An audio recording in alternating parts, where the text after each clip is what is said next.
today I was inspired to do my speech based on a talk that Clint gave several months back, where he challenged each and every one of us to take a quote and turn that into a Toastmaster speech. So I chose a quote. My quote was like this: "The true meaning of life is to plant trees under whose shade you do not expect to sit." When I read that quote, I really liked it. I don't know what it was about the quote, if it was the fact that I really enjoy nature and the freedom that nature has to offer for us. Maybe it's the smell of the majestic oaks and the pines when you're out there that attracted me. I'm not sure.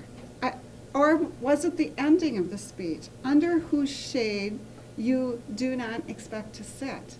That kind of took me back to my role as a leader.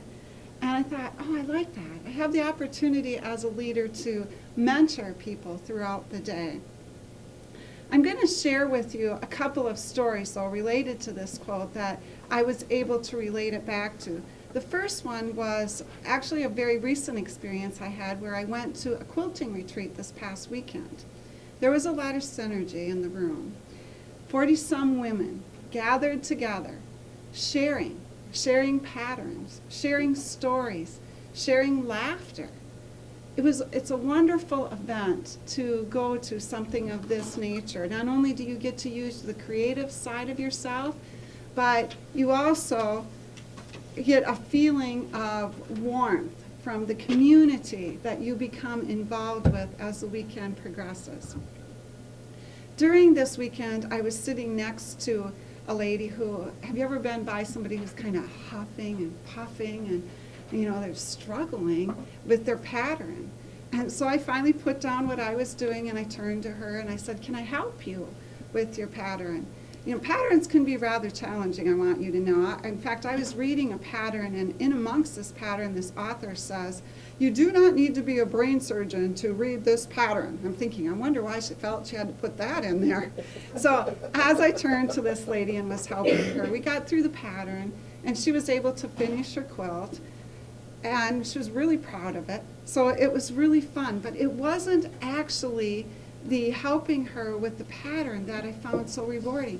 Monday evening when I come home from work, there was a note on my answering machine from this lady thanking me for taking time out of my day to help, and away from my project, to help her finish hers.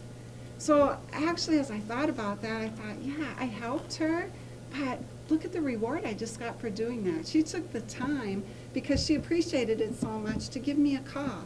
Such a small gesture, but I felt really renewed about it.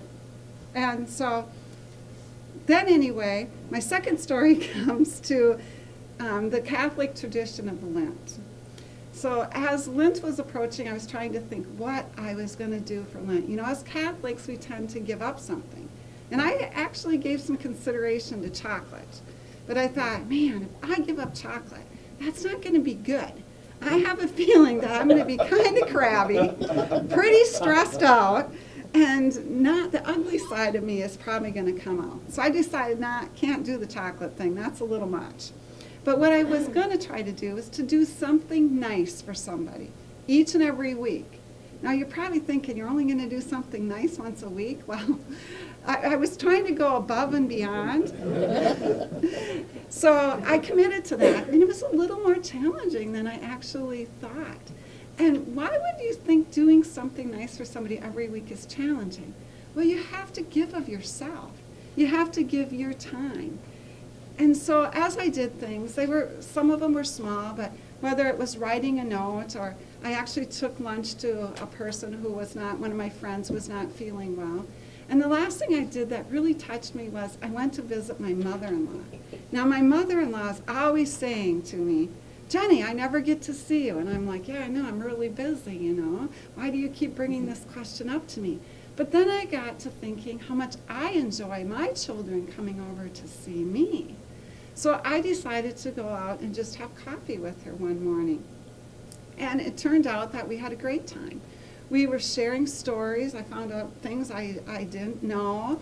And it was the warm feeling that I had when I left, and I actually think I moved up to the status of her favorite daughter-in-law. Which is a reward in itself, you know. So, and the last thing I want to share with you is kind of relates back to my job itself. And how I mentioned earlier in it, how as a leader, I have a chance to share, to educate people. Every day, I'm kind of planting the seedlings of little trees, giving ideas to people, helping them to grow in their careers if that's what they so choose. And it's very, very rewarding. It's probably the most challenging part of my job, but yet it's the most rewarding part of my job. It's really what keeps me doing my job every day, I think, as I just love to do that part of it. So I'm going to conclude my speech today with my thoughts on us as leaders and our roles that we play too within our community, or that we play at work where we have the opportunity to plant those trees, the trees that provide the shade of the future for all of us. Maybe we can all share more trees with one another. It's what makes life great. Life is what you make of it.